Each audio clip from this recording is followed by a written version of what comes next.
欢迎来到新兴消息频道，请订阅频道，所以大家不要错过当天最热门的新闻。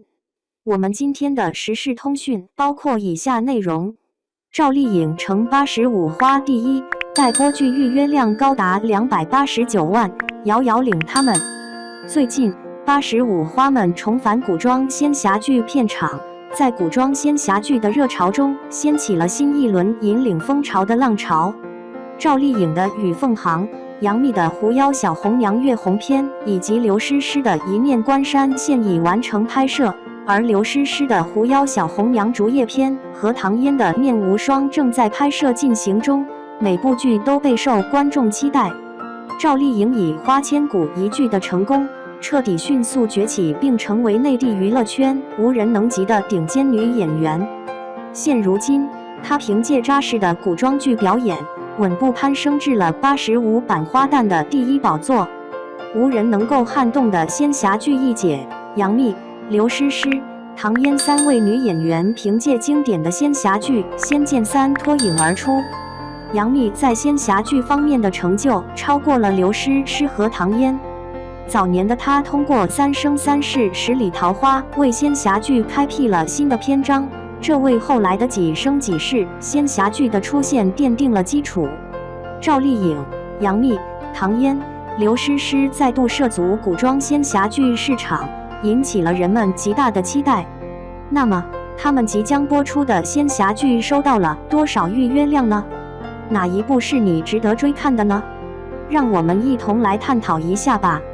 《与凤航》这部由赵丽颖主演的作品，在站内预约的人数已经超过了289万。《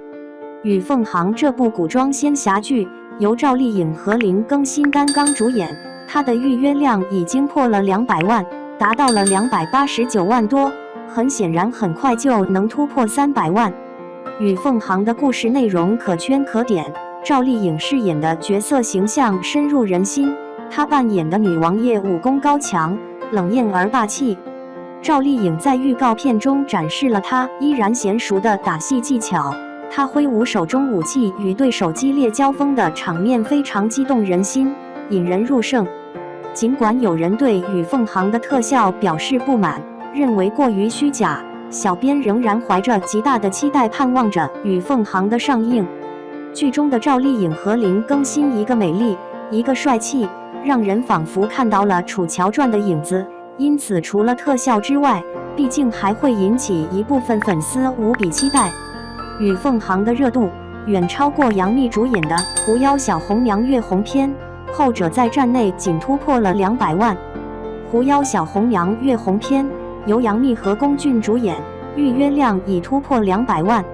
虽然不及《与凤航》的289万，但这依然证明了观众对《狐妖小红娘月红篇》的高度期待。《狐妖小红娘月红篇》是杨幂改编自动漫《狐妖小红娘》的作品，吸引了一部分动漫迷的关注。此外，在《狐妖小红娘月红篇》中，女演员们的颜值无疑是非常出众的，她们的妆容也十分精致。一旦剧照曝光，立刻引发人们对这部剧的强烈观看欲望。目前，《狐妖小红娘竹叶篇》的拍摄正在进行中，该剧由刘诗诗主演。据报道，刘诗诗主演的另一部作品《一念关山》已经预约量达到了60万。《一念关山》的预约量相较于赵丽颖的《与凤航》和杨幂的《狐妖小红娘月红篇》要稍低一些，然而这并不会影响它的受欢迎程度。自从刘诗诗的《一念关山》开始拍摄以来，就引起了不少争议。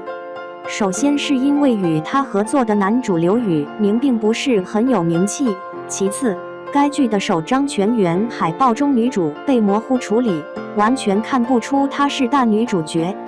幸运的是，现在这些事情已经过去了，还有许多美照流出，并且粉丝们也不再提及海报的问题了。刘诗诗的待播剧中，除了《一念关山》，最引人期待的无疑就是《狐妖小红娘竹叶篇》了。作为《狐妖小红娘月红篇》的姊妹篇，《狐妖小红娘竹叶篇》的制作团队与月红篇相同，妆造效果也将非常出色。在曝光的剧照中，无论是身着绿衣还是白衣的刘诗诗，每一个都散发着一种极具优雅高贵之美。尽管刘诗诗的表演技巧不及赵丽颖，然而她的身材堪称完美，一穿上古装就仿佛步出了花海。《面无双》这部电视剧在预约方面的表现并不理想，仅有2.5万人预约了这部剧。唐嫣自从结婚并生下孩子后，她在拍摄电视剧方面的活动大幅减少，同时其他工作也有所减少，给人以她将回家扮演妻子和母亲的印象。然而，最近唐嫣又回到了她熟悉的仙侠剧领域，出演了仙侠剧《面无双》的主角。唐嫣主演的电视剧《面无双》目前正在横店紧锣密鼓的拍摄中。然而，随着一张张泄露的照片曝光，网友们对唐嫣在剧中的造型进行了吐槽，认为其过于丑陋且缺乏创新。唐嫣的脸显得很大，主要是因为这个造型过于贴近头皮，无法展现她的美丽。唐嫣饰演的紫萱曾经征服了众多人的心，成为无数人心头挥之不去的女性传奇。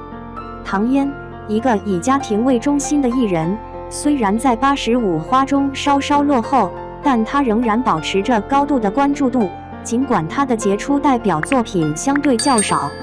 2. 杨颖和赵丽颖解锁同系列 ES 高定，看来 ES 也没有那么难戒。Elisa 2023春夏高定，赵丽颖、杨颖、刘亦菲、关晓彤各解锁1件，看来这个高定也不是传说中的那么难戒。今年赵丽颖已经解锁11套高定，其中2套 Elisa 是内娱今年解锁高定数量最多的女明星，这还是在有女装代言的情况下，否则应该解锁的更多。倪妮解锁的是 Elisa 2020秋冬高定。杨颖一直都是85花的高定女王，已经解锁100多套高定。95花的关晓彤也借到了 Elisa 2023春夏高定。关晓彤一直是95花里解锁高定最多的女明星。男明星这块，顶流肖战和顶流龚俊各解锁了1套 Elisa 当季高定。截止到现在，内娱已经有5位女星、2位男星解锁了 Elisa 高定，所以这么看来，这个来自黎巴嫩的高定贵是很贵，华丽也是真华丽，但是并不是那么难戒啊。最难戒的还是香奈儿、迪奥、阿玛尼等高定，因为除了代言人，一般真的很难戒到。